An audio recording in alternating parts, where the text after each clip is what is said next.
La ilaha illallah Nabiullah karena wafat depan Nabi Nawaba Allah tinggai Al-Quran dengan selawat. Sayang dengar riwayat Nabi Tuhanku negeri metemang faham sengketaman dengan jarak tubuh janjungan yang termulia. Sayang dengar riwayat Nabi Tuhanku Nabi metemang faham sengketaman dengan jarak tubuh janjungan yang termulia. Tubuh janjungan yang termulia.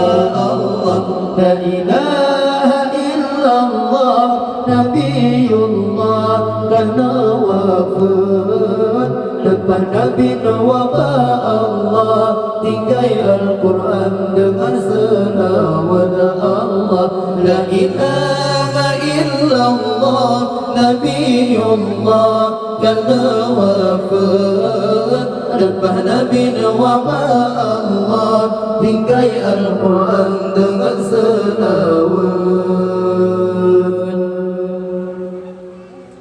Nabi Nuwasir mau alun-alun pengingat kaum umat dalam dunia segala sayang tak ke umat nentakon sisa akhir masa.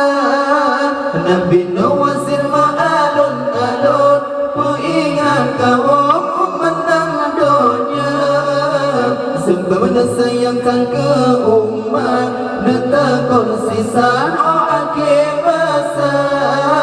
Nentakon sisa akhir masa. Allah la ilaha illallah Nabiullah karena wafat depan Nabi Nawaba Allah tinggai Al-Quran dengan selawat. Allah la ilaha illallah Nabiullah karena wafat depan Nabi Nawaba Allah tinggai Al-Quran dengan selawat. Sayang dengar riwayat Nabi Tuhanku negeri metemang faham sengketaman dengan jarak tubuh janjungan yang termulia. Sayang dengar riwayat Nabi Tuhanku negeri metemang faham sengketaman dengan jarak tubuh janjungan yang termulia. Tubuh janjungan yang termulia.